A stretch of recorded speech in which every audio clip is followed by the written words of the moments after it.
So Yeah. Muhsin, thank you very much for making time to share your insights into the future of leadership. But before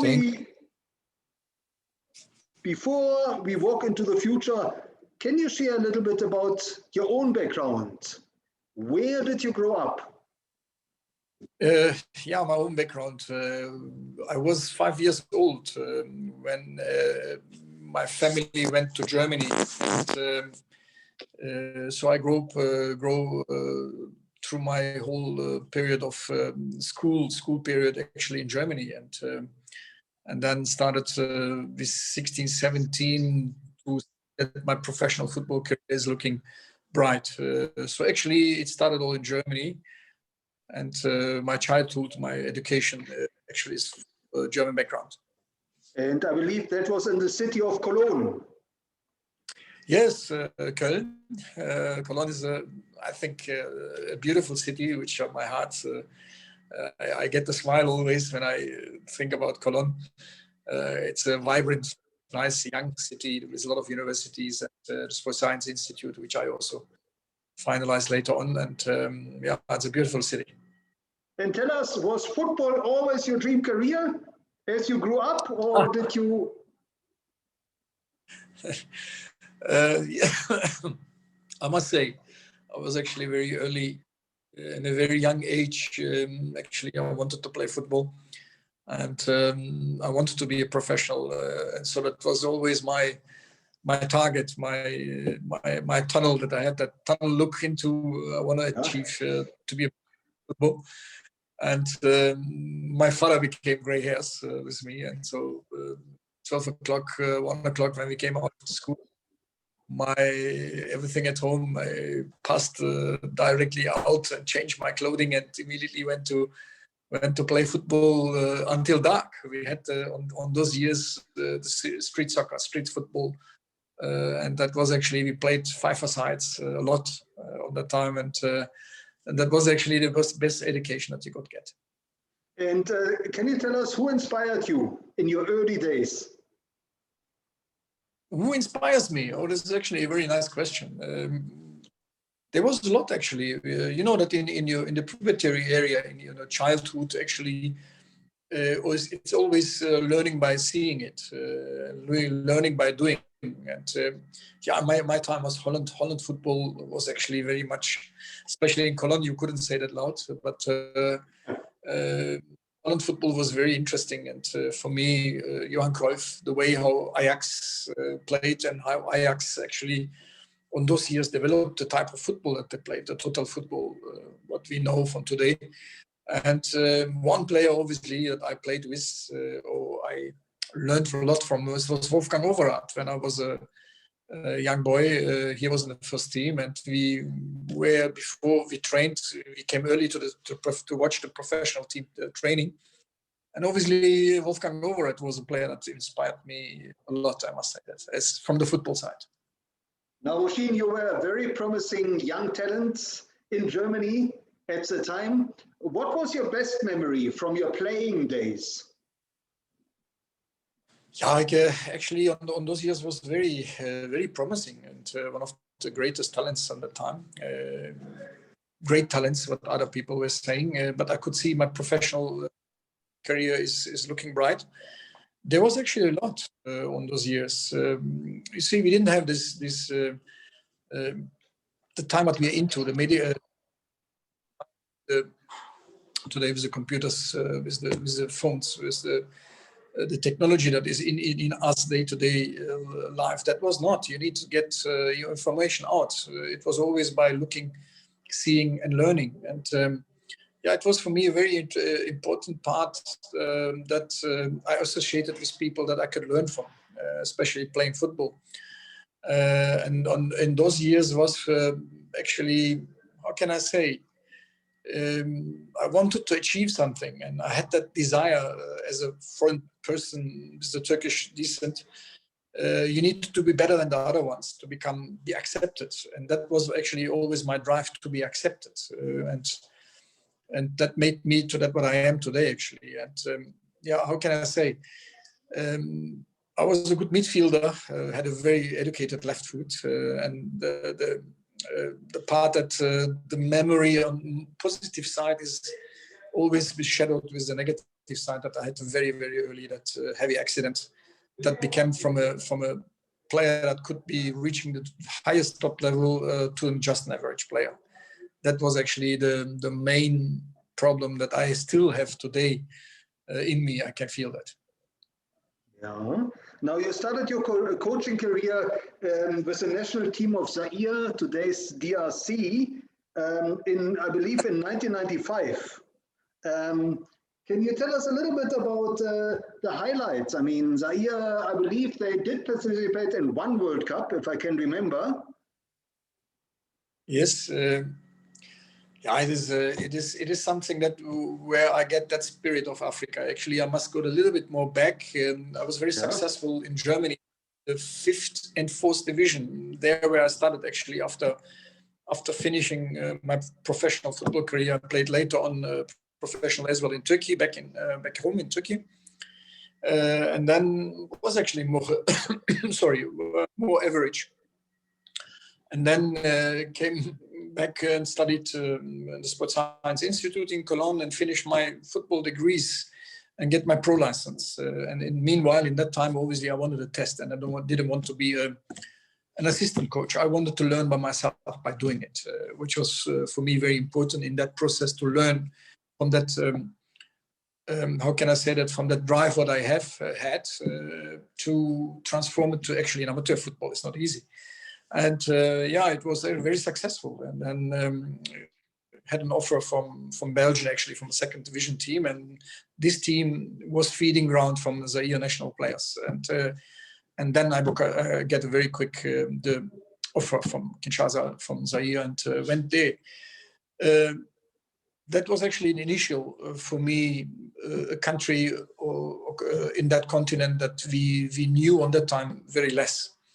And actually, it was so amazing. Normally, generally, international coaches have in and outs, but I stood nearly 18 months in Kinshasa, and learned the cultural diversity and the challenges that are in day-to-day business to change that, and been influential for my players on that time. The local players, the foreign players internationally, were actually very good. Not foreign, the players who played in international football, very, very actually financial looked after. But the player who played in Zaire, in Kinshasa, mostly they needed my help on that, and I felt obliged to be physically, mentally involved in day-to-day business to them. And actually, that was one of the major stones also I learned on those years, to how to concentrate on in a foreign country with the cultural diversity, and that formed me in my parts in the next couple of years then to come in football.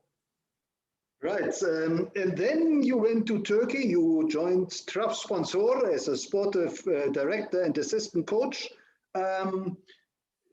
What are your memories, maybe your best memories from those years with Trabzonspor? Yeah, Trabzon is a very big club in Turkey. Obviously, first joined as an assistant coach, then the president wanted me more in the manager role. He saw me that I can handle that in international platforms through my language. There's always in Turkey a bit of language barrier in international platforms. So became a sportive director and had all the transfer under my belt. Nice. There's Shota Arveladze, knows everyone. I think Shota, we had a great team on the time. The day-to-day business with Shota was actually always was fantastic. A player that had such an educated, both feet actually. And with many players, I became more or less that friendship that I have built. Turkey is football is very volatile. We see football as a war, as a how can I say that? Not like in Europe that you bring your family in and enjoy football. Football is for us a very, very volatile sport and very contact sport. And I learned on those years, actually not as a player, maybe from the management side, a bit the way how I have to even look from a different angle. And I have a lot of memories. the one where we lost actually, not the positive to negative against in UEFA Cup against VfL Bochum is my friend Klaus Topmüller on that side. And I discussed the head coach on the time that he's a clever boy and he's gonna play a different style of against us. And in the halftime it was already 3-0 for them, and so we had in the night before discussions to 3 o'clock in the night, and then I went to sleep and I say, no, I have enough. We're going to lose that game. Is the behavior you actually trying to put you in? And we had discussions the next day in the morning. In the end, we lost the game, and actually a key initiative for me when I became again a head coach to think a bit more differently. Yeah, well, Klaus Topmüller obviously was a very famous, very popular player in the Bundesliga. I distinctly remember his hairstyle, which made him stand out.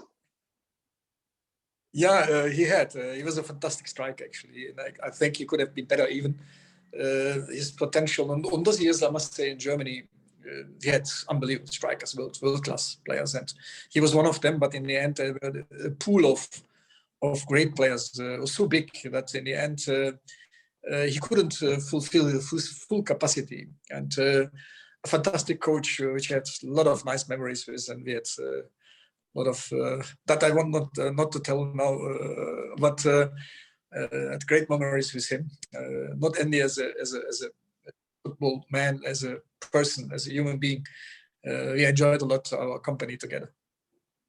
Yes, and then you joined Kaizer Chiefs, one of the biggest clubs in Africa, probably the biggest football brand on the continent. And you had, I must say, you had fantastic years at Kaizer Chiefs, right? I believe you won the league twice. Mandela congratulated you. Those must have been very special moments.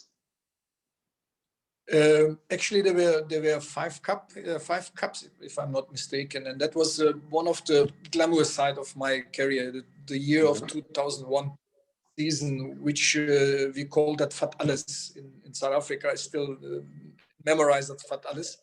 We won 3 trophies in that season, plus the Mandela Cup. We became the team of the year in Africa, which is a very difficult, one to get. And the memories that I have, we had a fantastic chairman. It fitted all together, and that was one of the learning curve and points that everything has to feel together to have such an achievement, a run, a momentum, a run that everything you touch became gold. With actually a very young team, and memorizing that with Mr. Nelson Mandela, which came to congratulate us. It was one of the major moments, highlights in the career that I have been in Africa.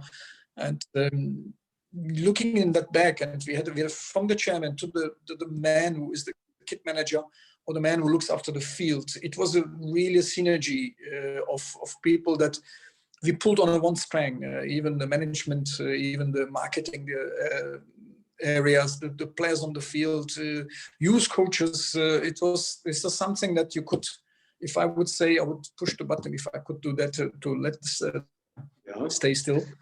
Because it was those years that everybody has that maybe in his life. That was the years I would say, it fitted everything. If there's something in that puzzle which makes the big picture, something missing, that picture is never nice. There will be something missing. And I could see that was actually those 3 years that I spent with most successful years in my career. And looking back over your career, Muhsin, what would you say was a turning point? Or maybe the turning points? A turning point for me in my career, I had very much success in very young years as a coach. You became, and I feel that, and I've discussed it with our coach today, with our head coach. We're speaking about now the World Cup qualifiers coming in. And for us, Holland and Norway, we have very difficult games to play, and we discussed that. When you become more in the age, and I felt it myself, you think more. In a younger age, you want to see more aggressiveness. You want to play more forward, if you ask me from a tactical or technical point. And now the leadership, and you acting like more as a CEO, and and give actually your surroundings more possibilities. In those years, I was really on fire and wanted to achieve so. Later on, obviously, you want to achieve so much, but you became more complacent. Maybe is that I always must quote Sir Alex Ferguson: "When I don't feel the fire in my belly, I will stop." And so long that you have, that is actually very good. But I felt in the last years a bit more a burnout in the process. Been coaching three continents, and when you come to a club, the expectation immediately to bring results. You're like a Formula One racer. You are in a high demand. You have to handle players, the media, the chairman, the management department, and a lot of other things. What is around today? Football players is like a company, and you have 25 companies. You have to form together every day, and these are the most challenging and burnout factors that you have. And my turning point, actually, I found that I must say that when I feel I get back to these clubs that I trained, getting to smaller clubs, which the challenges and the procedures are much more different than the higher valuable clubs, where I said, I'm going to step a little bit more back and watch actually my own process. This is why I took the offer now with the Turkish national team here to come back to Turkey to actually fulfill my desire maybe to get back again on the field. This is also for me at the moment a learning point to be in office and see the game again from a different point. And Muhsin, what would you say is driving you today? Look, characterize all trainers or coaches. Why I became coaches? I have asked me that myself a lot. I must say that in the last years. My driving point is that it goes back to my childhood, probably, that winning mentality, and you need to be better than the other ones to be accepted, to be respected. And this is why I'm always saying you have to be very careful how you treat your children and what kind of a message you're giving every day to your children. And this way, I think I became always a coach who looked after youngsters and younger players. And see, when younger players are in the team and can actually give the older players feel the breeze of younger players at the back, they run quicker.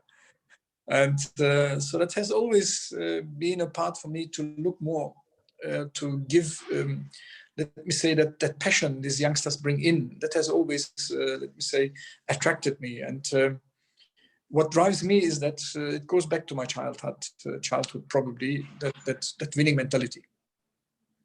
Now, Muhsin, looking into the future, and I know it's a big question, but what does the future of leadership mean to you? In the role that we have at the moment, it is you have to take yourself most of the time out of your own way of doing things and decide for you change people and your decision can goes in a lot of other ways. You must say that in the role that we have as a head coach or head of technical. It depends on the right decision that you take. This is $1 million business yet, and this business, when you look into, is like a big company that you actually work as a CEO, as a head coach. You're on the driving seat, and I remember most of the time I had a great mentor in Kaizer Chiefs, right. The owner and the president of Kaizer, young time. And he always called me in when he has something not about technical, but about my management, about how can I get better actually to observe. Observe is a very important point. Today, as a head coach and leader and CEO of a club in the technical part, you have to be more watching, and your decisions have to take. When you take those decisions, your ego has to be on a side. We as coaches, we have always found the wheel new, and we opted football again, found football new, and we have invented the ball every time new. So these are the characters that you have to deal with, and so you have to take. And I have learned that in last years much better to take my personal ego on a side, and my decisions are more, let me say, in the direction that everyone benefits, and especially the environment that you're into. And Muhsin, when it comes to building future leaders, what is it you've learned from your own leadership journey that you consider most important for building the next generation of leaders? That's very important. I really, this is a very important question, and there are some topics that you need to address. For instance, leader are born, or this quite of phrases. I don't believe in that.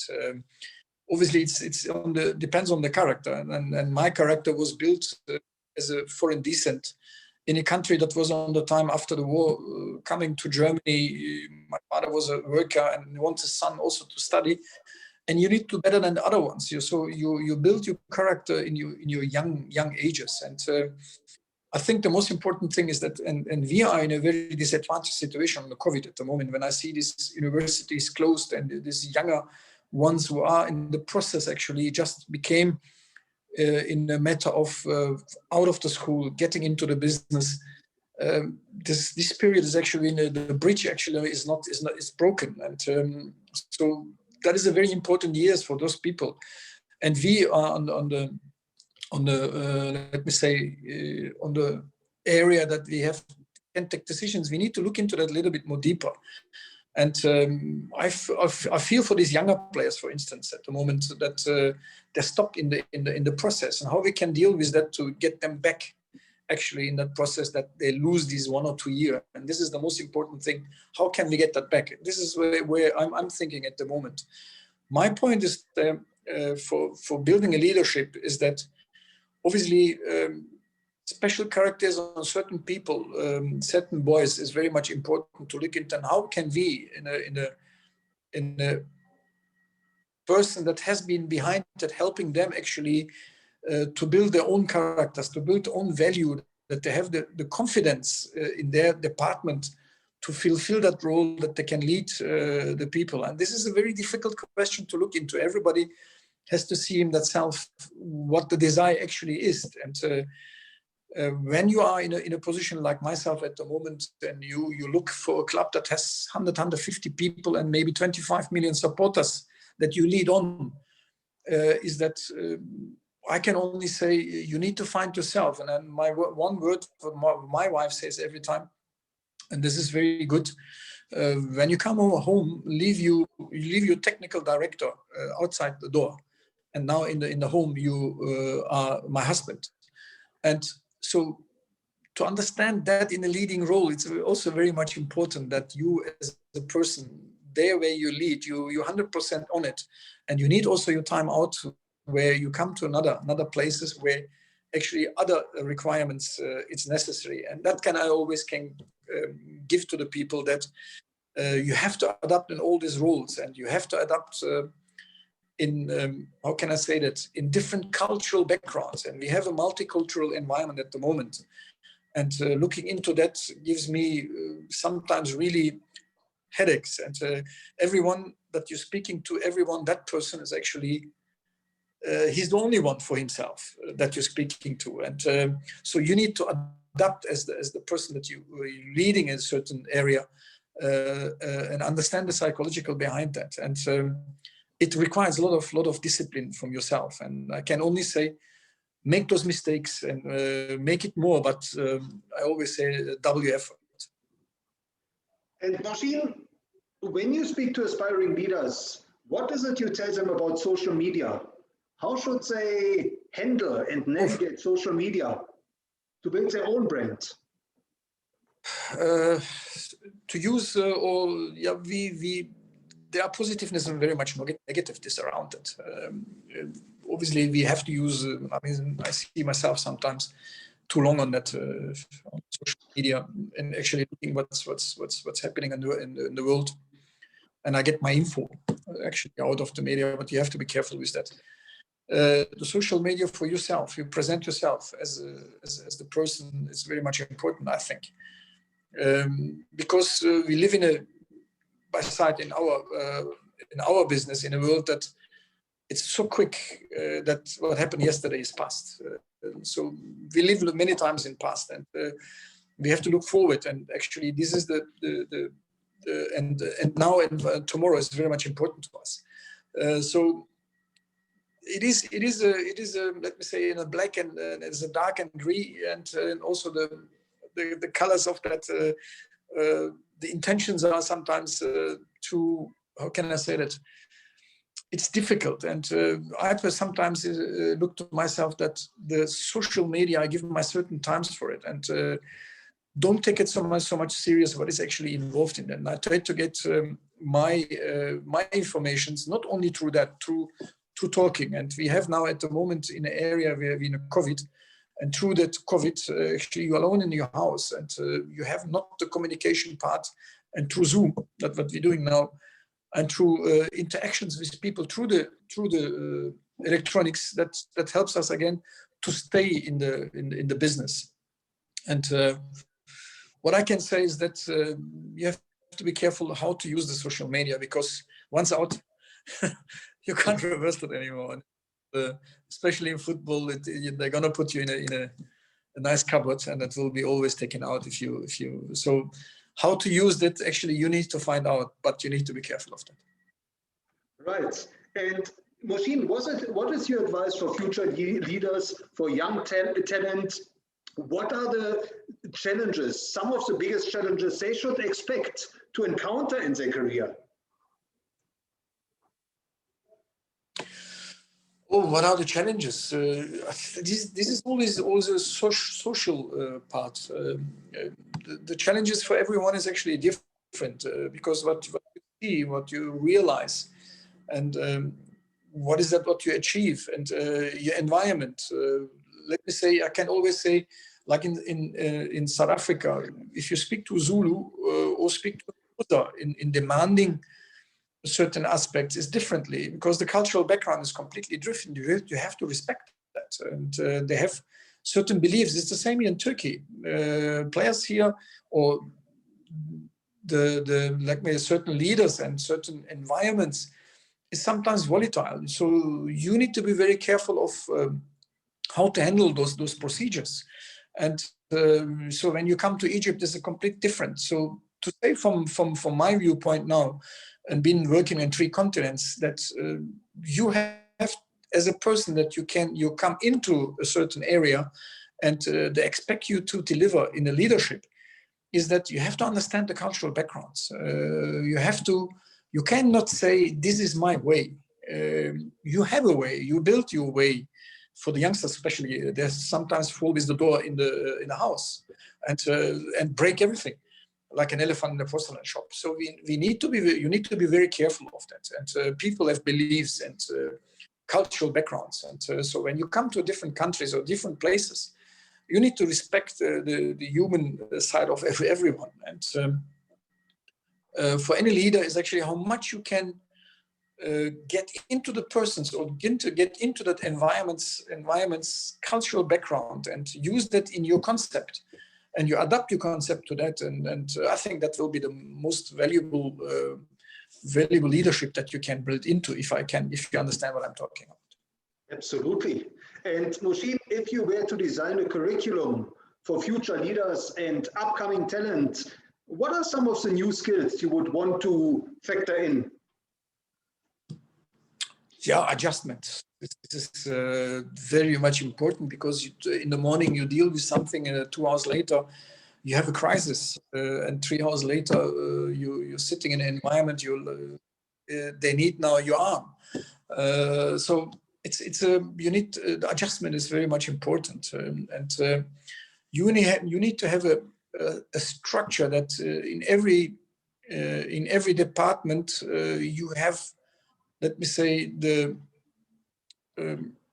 leadership role is always that people look into that, and your decision need to be accepted. I can't stand in front of my players and explain 24 company holders that earn a couple of $1 million per season, expect them giving them certain things that it doesn't work.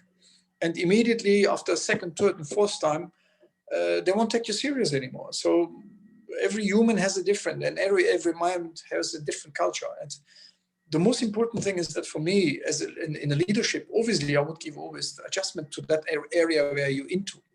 And then later on, your philosophy and the way that you observe what is needed is the most important thing for me. And you can't say, when I'm a technical director for a team and we hire a coach, and in the first meeting, he says to me that that's my system. I will stand up from the table and say, he speaks about failing.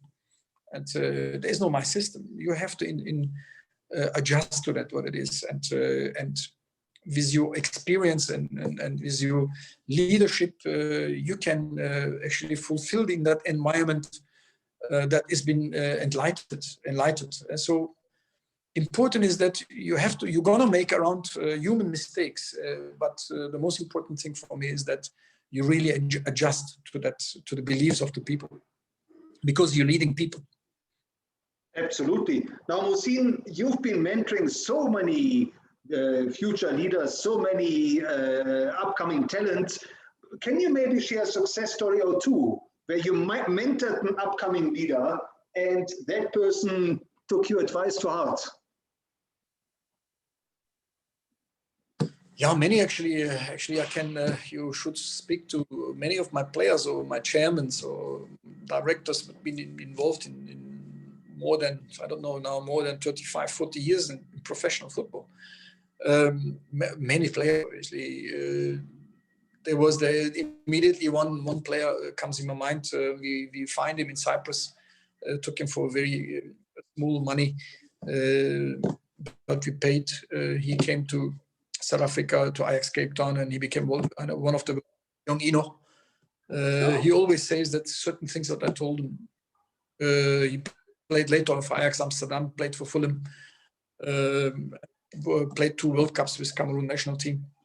He always says to me, on that time, what you have given me on the road, in the training session, on the pep talks, what I had with them, on the leadership role, what I have given to them, actually, it was for them very easy, come from Africa to Europe and been successful in Europe. Siyabonga Nongvete, before I came to South Africa, he was actually not playing, and later on he played for Udine and became one of the top stars of South African football. I can say many of those players, and the one is Zulu, the one is comes from Cameroon, from a different country. So the one you need to take a bit harder. The other one you can say, I had Bryce Moon, for instance. There was a nice story, if I can tell. And Bryce was a player that you always need to ticklish him. And so and he's also Mr. Big Time Charlie. And so a young player that makes the mistakes, but it was exciting.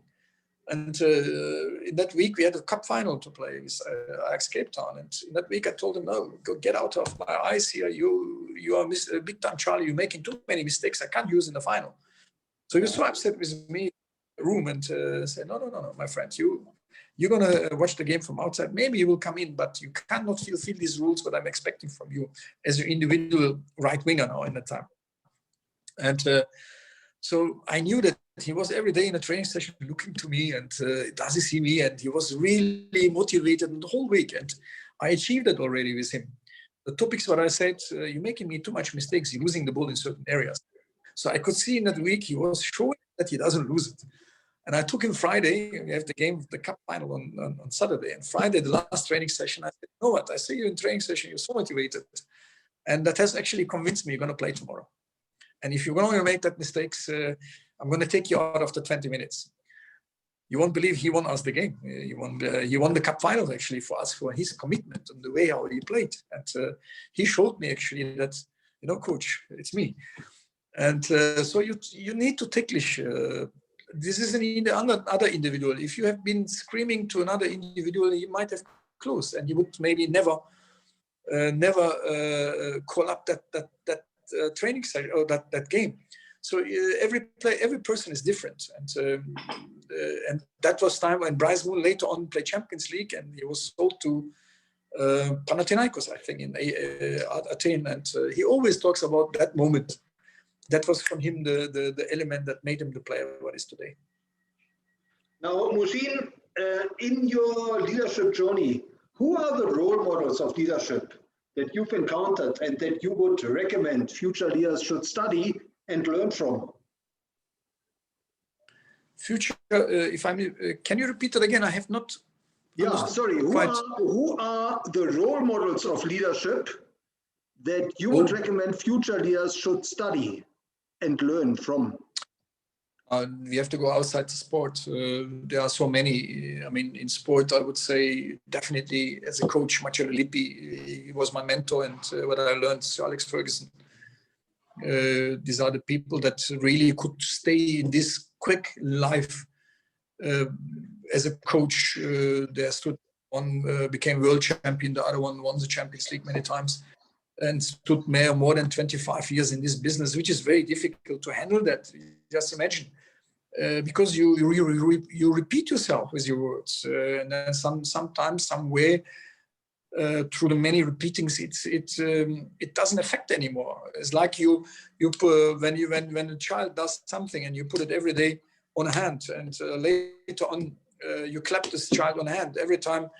Their mistake's going to happen, and the child will automatically do that later on, put the hand on to you. So your achievement is you have not achieved it. So in the end, you need to find always measures how to inspire people, and this is also a coach have to do.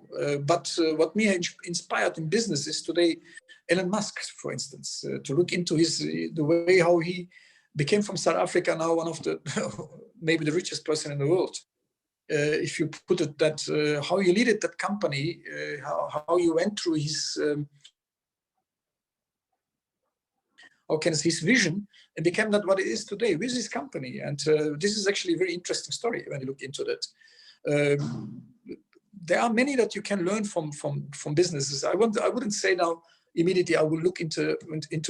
I have looked into Mr. Mandela, who has so many years in a prison actually, and came out with how to bring himself down, his anger, or his let me say, that thing what happened to him, and became actually a person that wanted to bring freedom into his own way of thinking, and build the bridges on the time, and which is very difficult to handle so many millions.